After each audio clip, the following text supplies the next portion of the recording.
tal? Bendiciones, bienvenidos a mi canal. Mi nombre es Joel y esto es Para allá en corto. Para allá Bayerá, entre la promesa, el juicio y la prueba.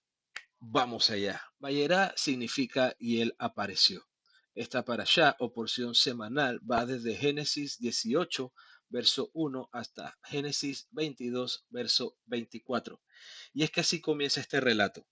Tengo mis apuntes que el Eterno se le aparece a Abraham en el capítulo 18 para dos cosas puntuales.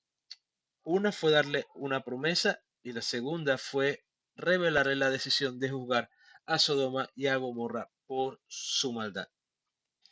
Bueno, y vemos aquí que Abraham estaba sentado a la entrada de la tienda y al levantar los ojos, él ve a estos tres varones y él al verlos corre hacia donde estaban ellos y se postró en tierra. Luego de esto, él ordena, tengo aquí mis apuntes, que él da órdenes de preparar una comida. ¿Qué podemos ver de esto? Ok, algo que se llama hospitalidad.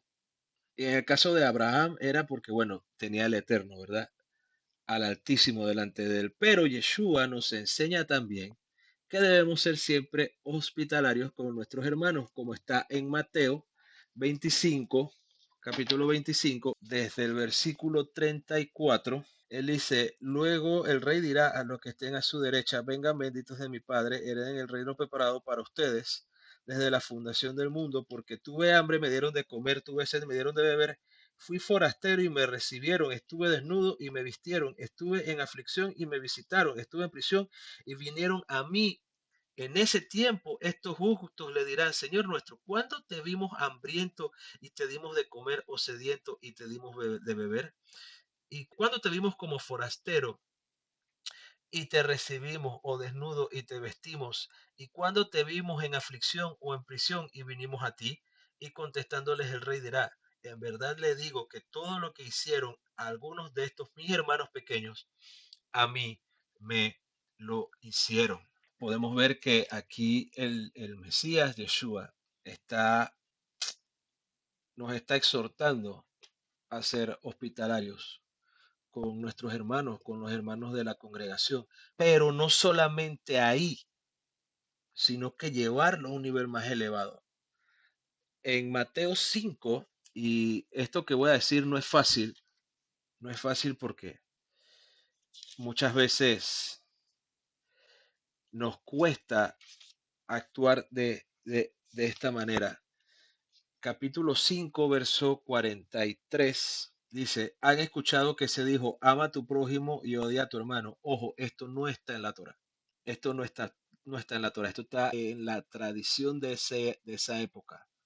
Era lo que se le conoce como Torah oral, no en la Torah escrita. Ama a tu prójimo y odia a tu hermano. Pero yo les digo, amen a sus adversarios, bendigan a aquellos que los maldicen y hagan bien a los que os aborrecen y oren por los que los llevan por la fuerza y los persiguen. Aquí hay una parte que dice, bendigan a los que los maldicen. Y hacer esto, yo sé que no es fácil, porque la primera reacción de uno como ser humano es defenderse, ir a la defensiva de aquellos que nos atacan, de aquellos que nos agreden, de aquellos que nos procuran mal. Sin embargo, nuestro maestro Yeshua, él nos está pidiendo que amemos a quienes procuran mal contra nosotros. Y bueno, como vimos en la parashá anterior, debemos morir a nosotros. Y parte del morir a nosotros es cumplir lo que nuestro Mesías nos pide.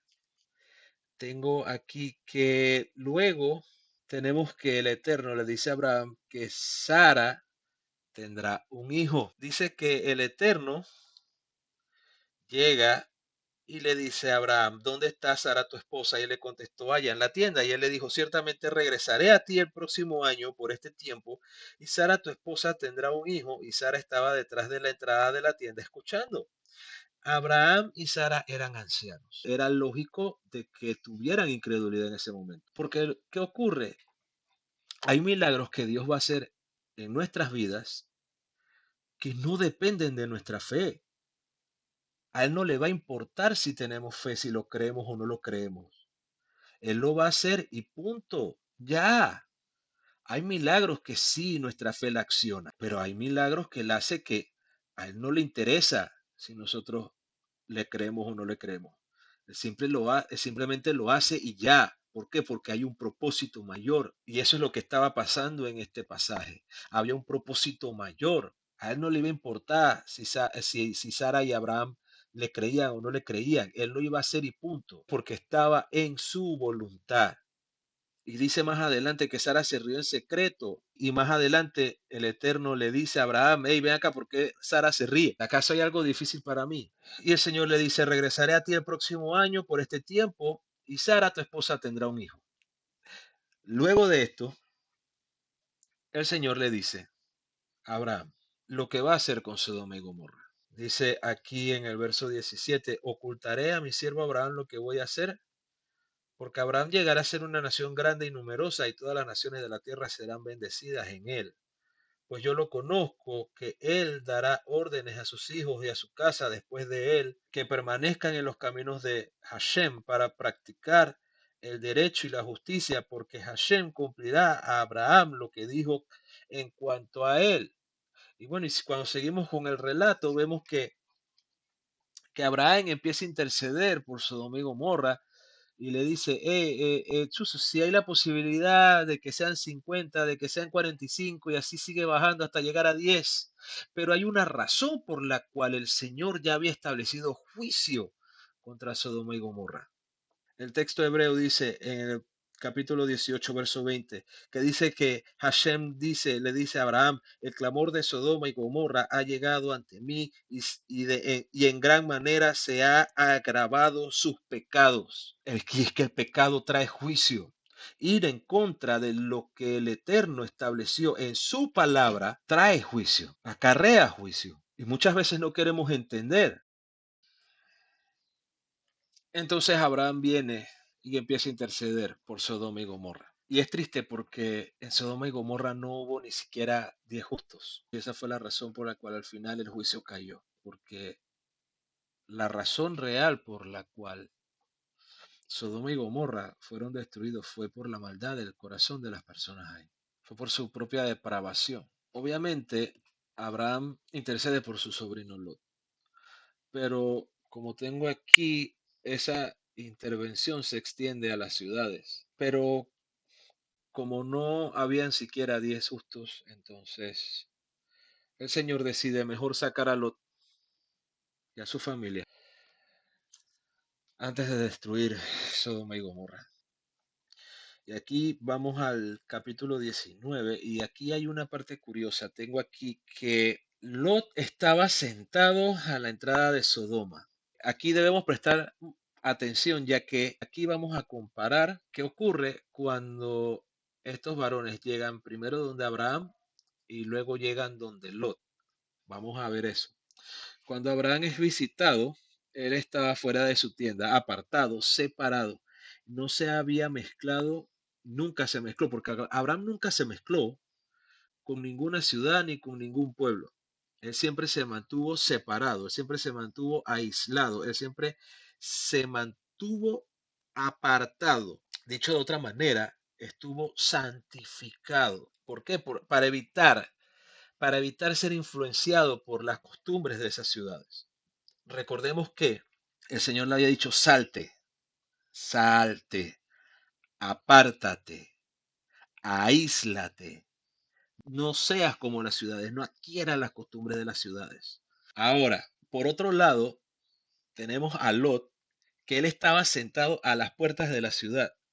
Y vamos a hacer un viaje en el tiempo, vayamos a esa época, al contexto del antiguo cercano oriente, del Medio Oriente. Sentarse en esa época a las puertas de la ciudad representaba cierta reputación o cierto estatus dentro de la ciudad. Eso quiere decir que Lot en la ciudad no era cualquiera persona, era alguien conocido, era alguien que tenía cierto renombre, cierta reputación.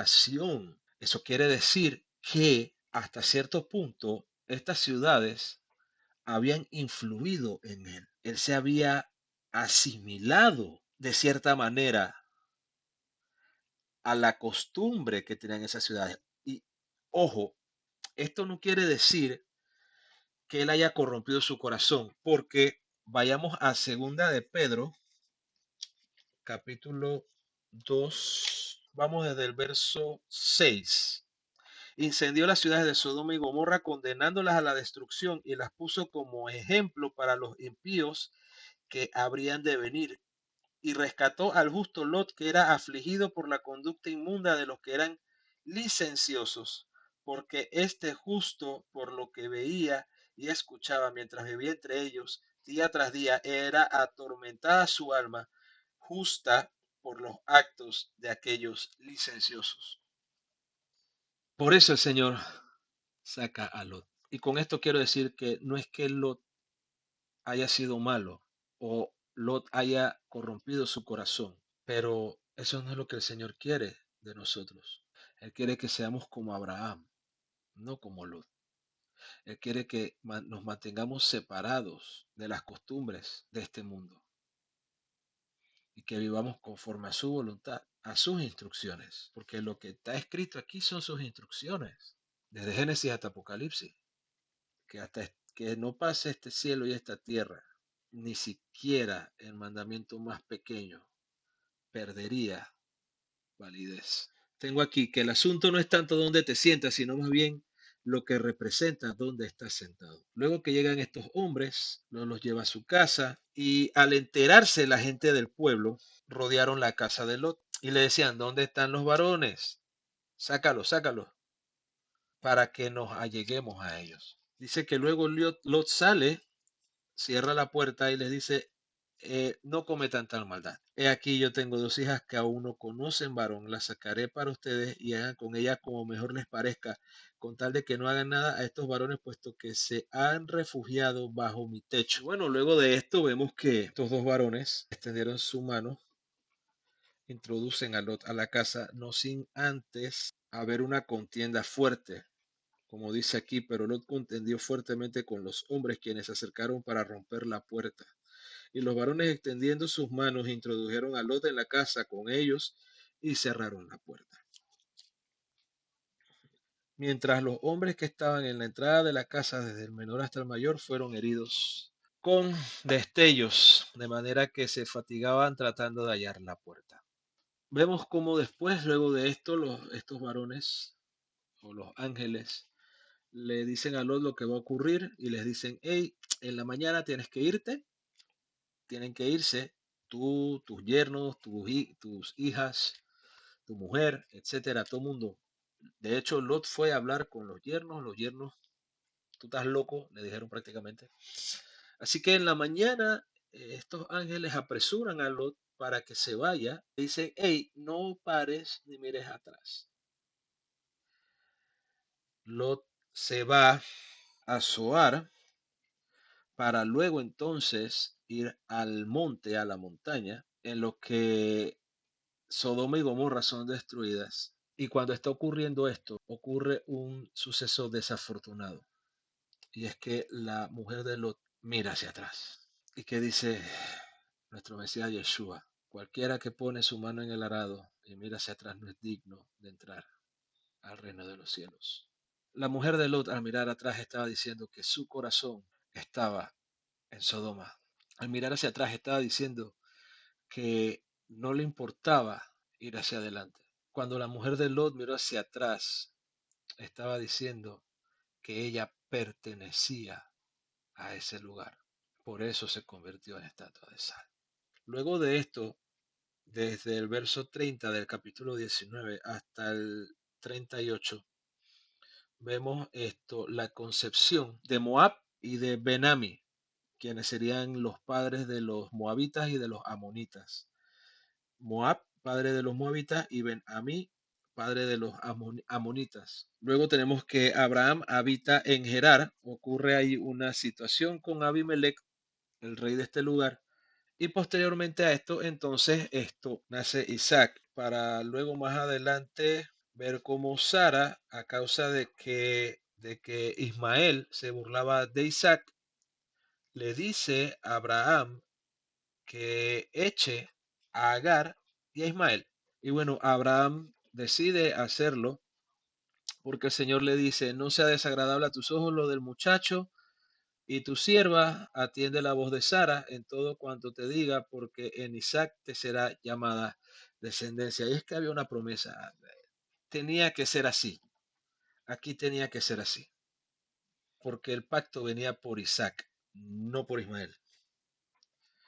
Y bueno, luego que van al desierto, ya los que han leído el texto conocen la historia. Agar deja al muchacho debajo de un árbol porque se le había acabado el pan, se le había acabado el agua. Y bueno, al final Dios escucha al muchacho y su ángel llega y llama a Agar y le dice, ¿qué es lo que tienes? No tengas temor porque Dios ha escuchado la voz del muchacho donde está. Levántate, toma al muchacho y sosténlo en tu mano porque de él haré una gran nación. Luego tenemos que Abraham y Abimelech hacen un juramento y bueno, Abraham vive cerca de esas tierras por un tiempo y ahora viene una de las historias más famosas de la Biblia y es cuando el Señor le dice a Abraham que sacrifique a Isaac, su hijo, el que ama. Dice el texto que el Señor le dice, toma a tu hijo Isaac, a tu único a quien amas, y ve a la tierra de los amorreos, y allí ofrécelo en holocausto sobre uno de los montes que yo te diré. Y bueno, Abraham se levanta en la mañana y luego de 3 días de camino ve el lugar desde lejos y ahí le dice entonces a sus criados que esperen ahí, que esperen en ese lugar donde él los deja junto con el asno y él iba entonces con el muchacho a ofrecer sacrificio o como dice en esta versión, adoraremos y volveremos a ustedes. Me causa curiosidad esa palabra porque él no dice que va a ofrecer sacrificio, pero lo que pasa es que cuando tú decides adorar a Dios, es porque tú vas a sacrificar. Cuando tú das tu vida en adoración al Señor, tú te estás sacrificando como sacrificio de holocausto constantemente delante de Él. Entonces habló Isaac a su padre, verso 7 del capítulo 22. Entonces habló Isaac a su padre Abraham y le dijo, Padre, y él respondió, es aquí, hijo mío. Y le dijo, ya está el fuego, está la leña, pero ¿y el cordero? Yo estoy seguro de que Isaac sabía lo que estaba pasando. Y Abraham le dice que el Señor se proveería de un cordero para el holocausto. Dice que Abraham le contestó, Dios proveerá para sí el cordero para el holocausto, hijo mío. Y los dos iban juntos. Luego en el relato tenemos que ya Isaac estaba amarrado, ya estaba listo, Abraham estaba listo para consumar el holocausto. Y el Señor envía a su ángel y le dice, hey, no, aguanta, no lo hagas, suave, mira para allá. Y cuando Abraham mira ahí, había un carnero entonces enredado entre la zarza. Cuando el Señor le dice a Abraham que ofrezca a su hijo en holocausto, él estaba probando el corazón de Abraham. Eso todos lo sabemos. Si Abraham hubiera dudado, así sea un poco, así sea por un momento, por un muy mínimo que haya sido, si él hubiera dudado, Isaac hubiera sido cortado. Y esta fue la prueba para que Abraham fuera reconocido como el padre de la fe. Porque aquí fue donde él demostró que de verdad confiaba en el Eterno. Podemos concluir que cuando el Altísimo se nos revela es para comunicarnos algo. Y eso está bastante claro en esta parashá, en esta porción. Él se le aparece a Abraham, le promete algo, le notifica del juicio, se le aparece a Lot, lo rescata del juicio. Vemos la importancia de mantenernos siempre apartados del comportamiento y de la influencia de este mundo para así poder ser constante en una vida que le agrada al Señor y en una vida asimilada, como pasó con Lot. Siempre debemos tener cuidado en donde tenemos nuestra mirada y nuestro corazón. Siempre debemos procurar de que vaya en dirección a Él, a nuestro Señor y a nuestro Mesías, Yeshua, quien nos bendice cada día y no en la bendición. porque en el instante en el que desviemos nuestra mirada, entonces nos perderemos. Siempre pongamos nuestra mirada en lo eterno, en lo celestial. Nuestro Mesías decía, hagan tesoros en los cielos. Si te gustó el video, dale like, suscríbete y comparte. Que el Señor te bendiga y te guarde.